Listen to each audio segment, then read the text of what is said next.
Hi everyone. So this is going to be my last lecture, the last chapter that is assigned for Theater 1.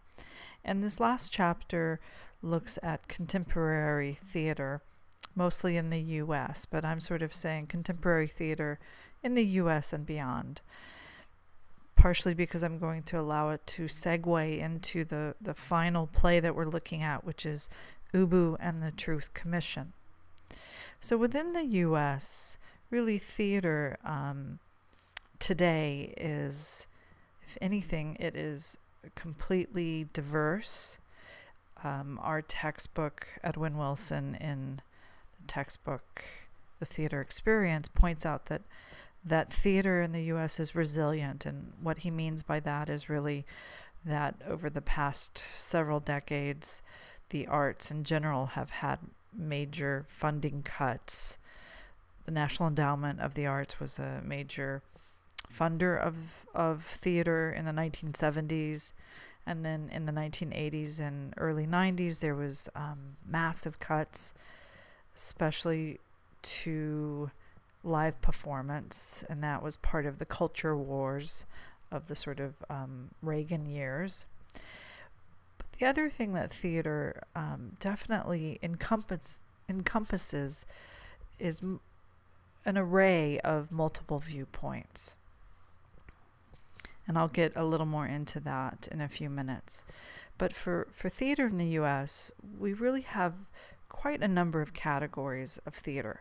We have for-profit, and for-profit can be anything from Broadway to off-Broadway to off-Broadway, to small for-profit theaters, to non-profit theaters. So non-profit, sometimes even called not-for-profit, are theaters that operate within what's called a 501c3 status. So that's a tax status that the IRS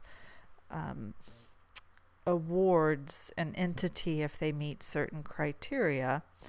And so a lot of theaters operate under the not-for-profit status.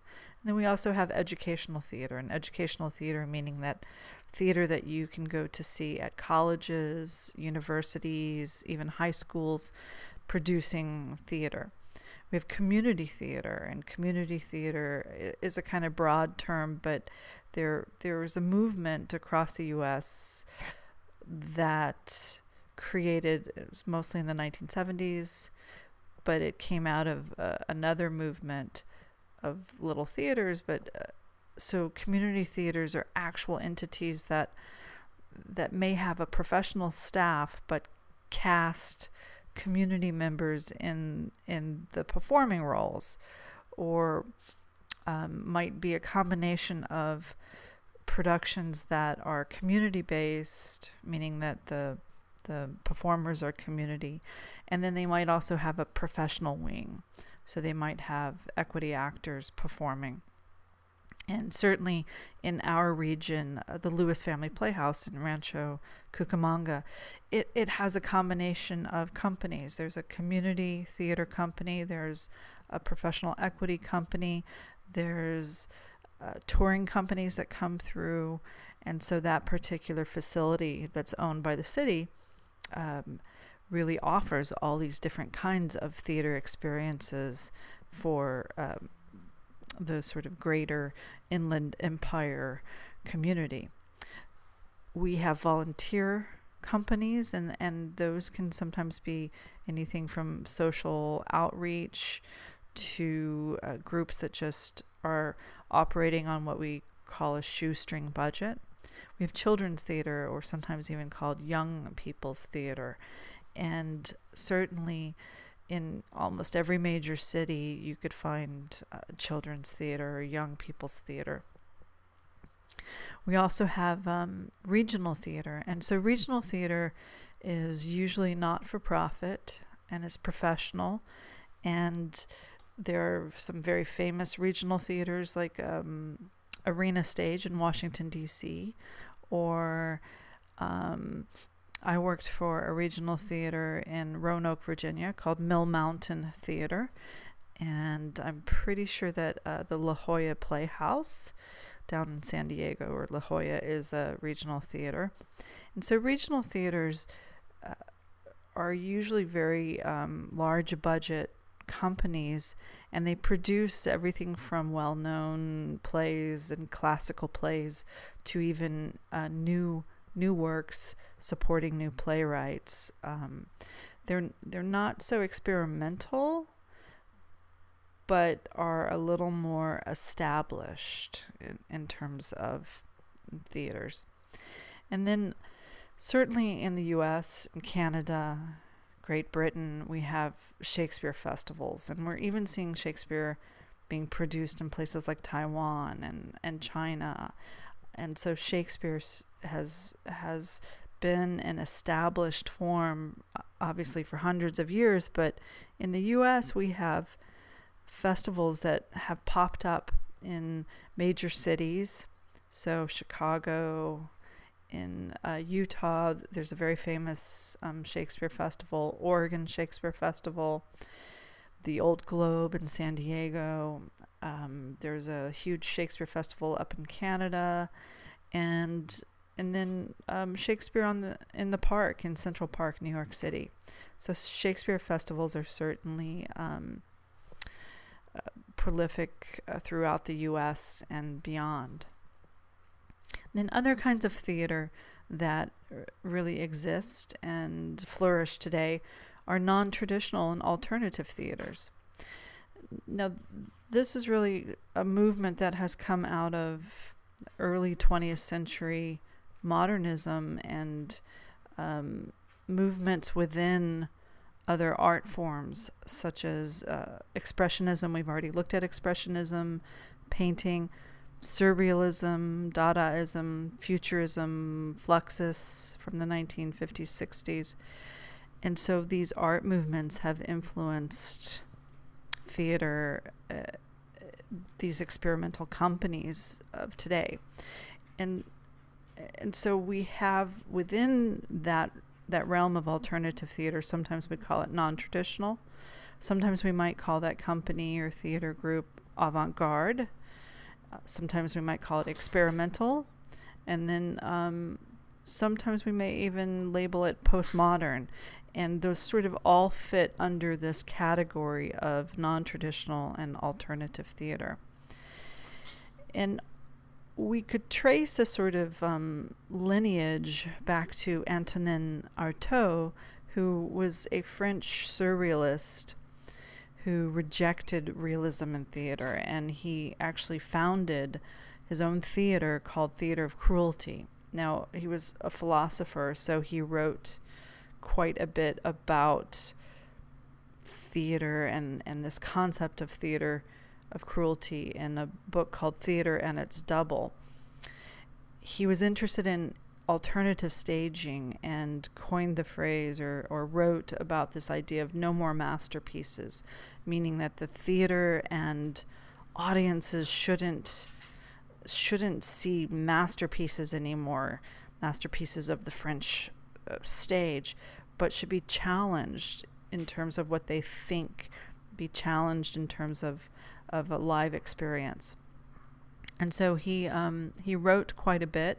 He called for this sort of experimentation in theater and developed these ideas of what he called the theater of cruelty. So I'm just going to read this one quote that's from his manifesto, and it sort of paints the picture of his extreme anti-establishment. So from Theater and Cruelty. Theater. It unravels conflicts, liberates powers, releases potential, and if these and the powers are dark, this is not the fault of the plague or theater, but life.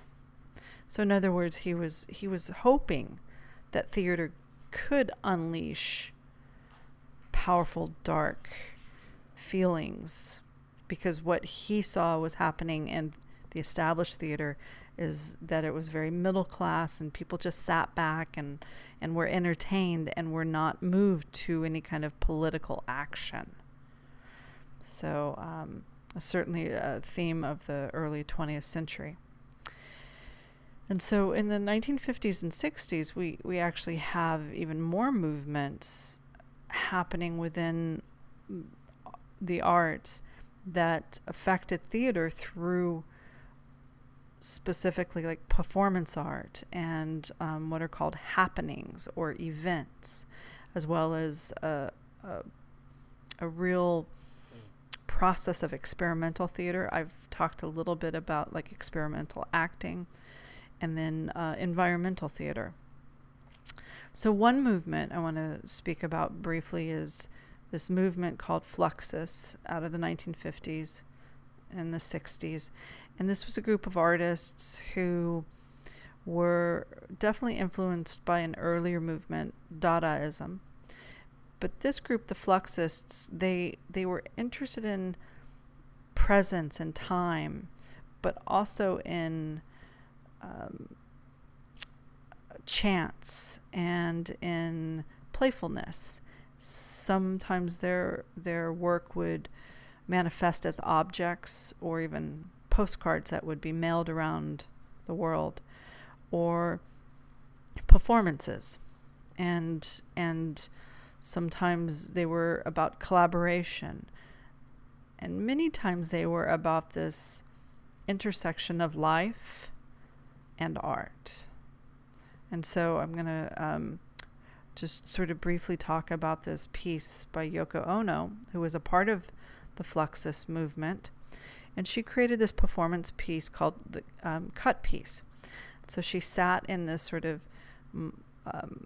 mock gallery. It was just a space, like a storefront, and invited people to come up and cut her clothes off. And this was filmed. And so what was happening, because it was sort of a social experiment in a way, is that women were very gentle and tentative about cutting her clothes off, but as the performance continued, men became more aggressive in cutting her clothes off, and she just sat there completely neutral. And so that piece is called Cut Piece, and she reperformed it in New York in 2003. And so I'll post these links as part of this unit on contemporary theater. And so if you want to watch these two pieces, you certainly can on YouTube. And so out of this sort of this like really experimental group of artists that were known as Fluxus artists, I think they certainly influenced experimental theater. And Richard Schechner was creating experimental theater in the 1960s and was a part of the environmental theater movement. But he also developed ideas about performance studies and taught at NYU for many years and developed that whole program in performance studies. And so performance studies really crosses over between theater, a live performance, experimental theater, performance as everyday action, performance as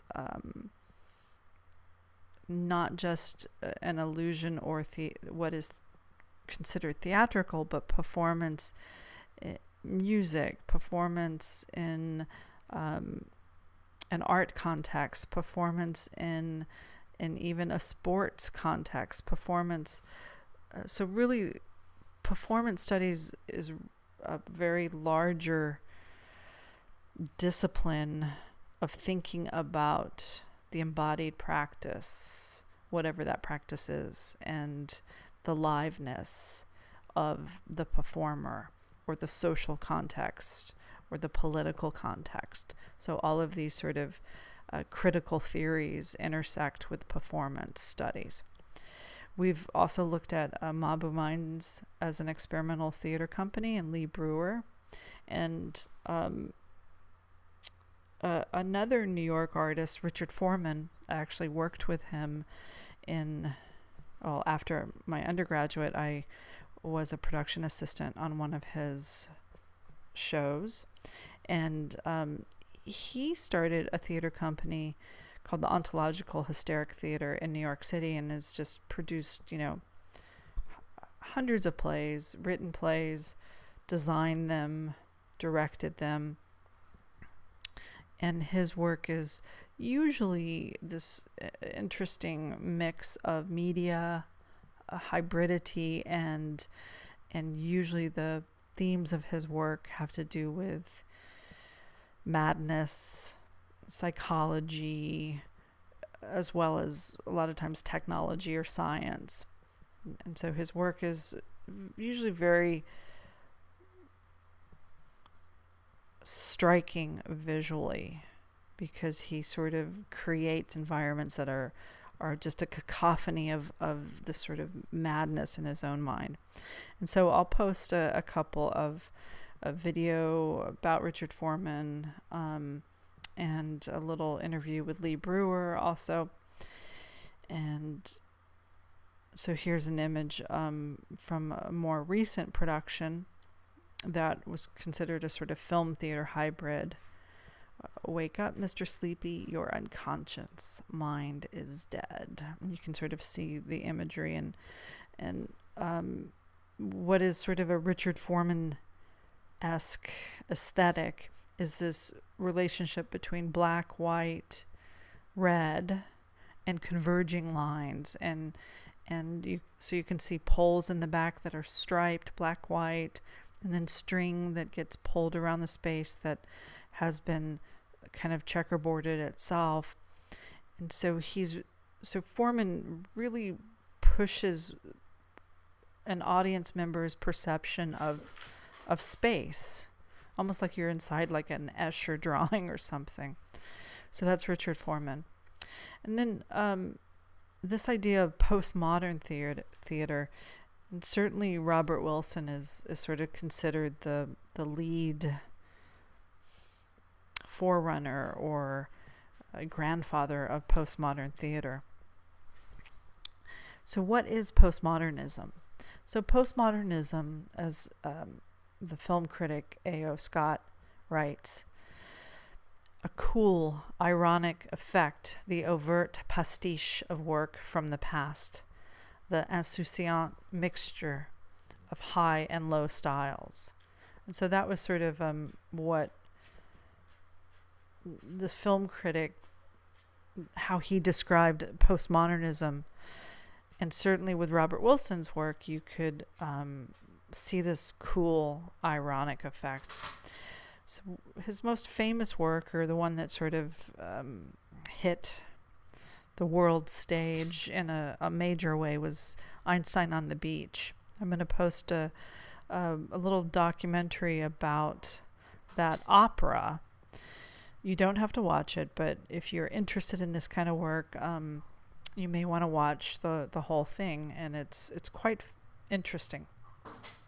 So these are some of the production shots from that's from Einstein on the Beach, and then a more recent piece, Pushkin's Fairy Tales. You see this sort of starkness and how the image is very striking and yet also cold. So looking at some other areas of alternative theater in the U.S., what we have in the sort of starting in the 1960s, really going through the 1980s, are theater companies as well as playwrights that are really coming out of identity politics. And so what that means is that we have groups coming together who have shared interest or shared identity and are interested in what theater can do to give a voice to that community, to that particular group. So African American theater, certainly Lorraine Hansberry, who wrote A Raisin in the Sun,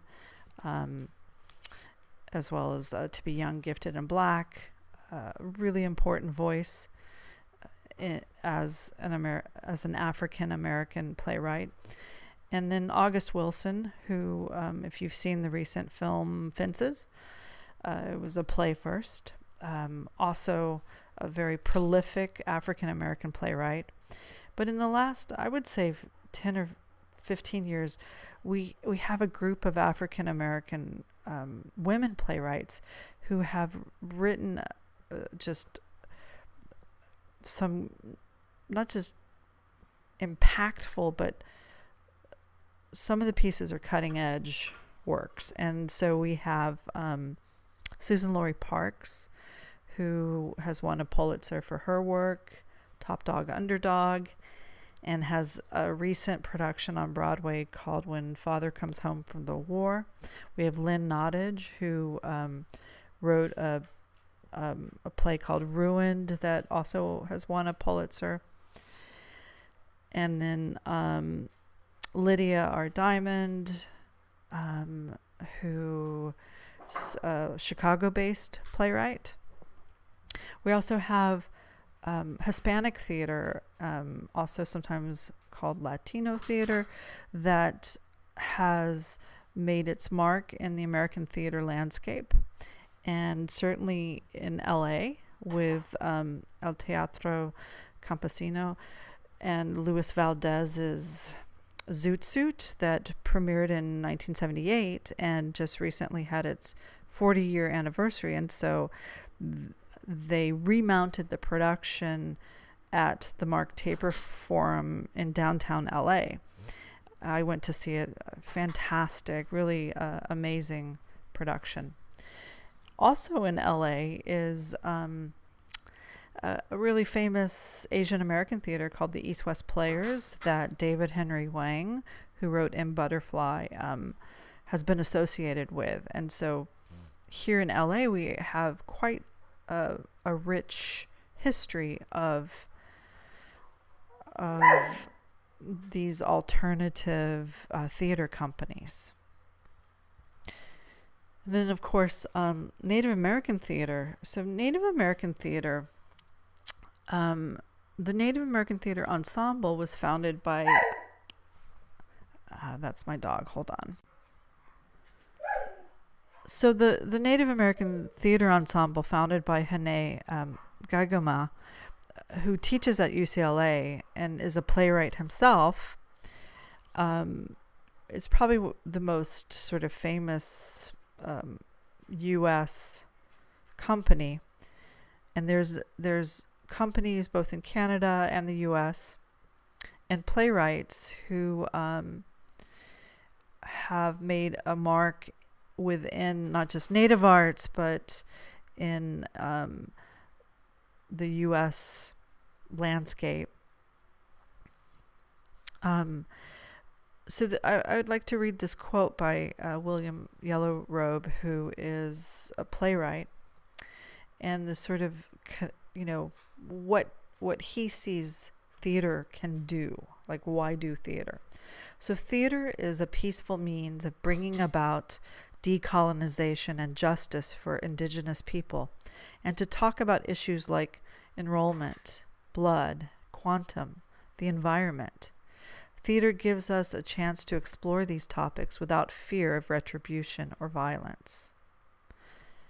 End quote. So in other words, theater is this place where you can critique the power structures, where you can critique social construction, where you can critique politics without, saying, oh, hey, you're bad, but you can create a scenario where characters have to struggle through experiences. So it, in a sense, I want to relate this back to Brecht, who was quite interested in this idea of how can you make audiences critically think about problems so that they go out into society and try to change it.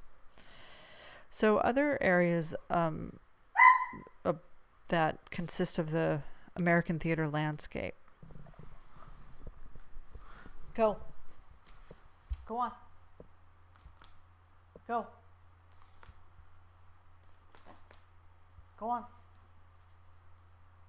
on. So feminist theater companies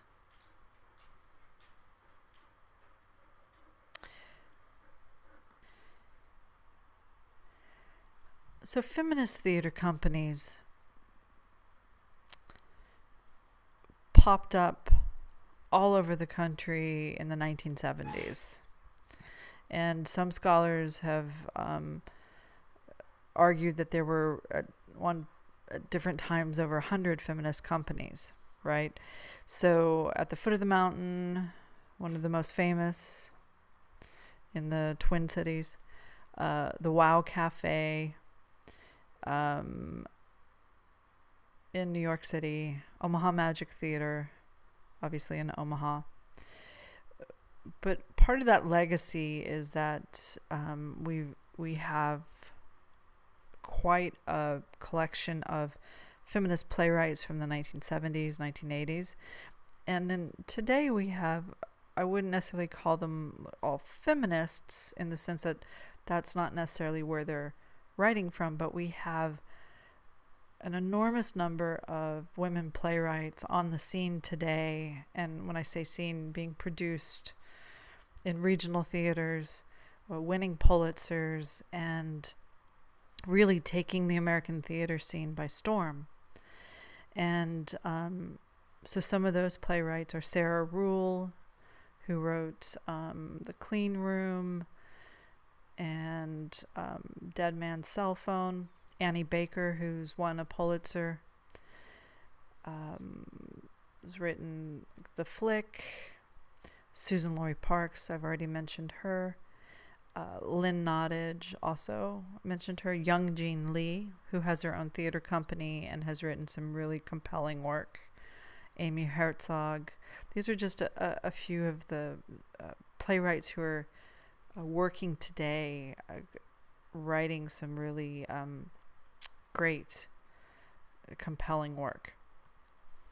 Other groups that certainly have been identified as sort of part of this American production of theater are LGBTQ groups, and there are a number of plays in the 1950s and 60s that had gay themes, gay characters, but really queer theater became something or was marked and responded to the AIDS crisis, so coming out of the 1980s, and then also sort of post 1980s, 1990s, performers, performance artists, and performance groups that were looking at gender and pushing ideas of gender either through drag performance or other kinds of performance art practices.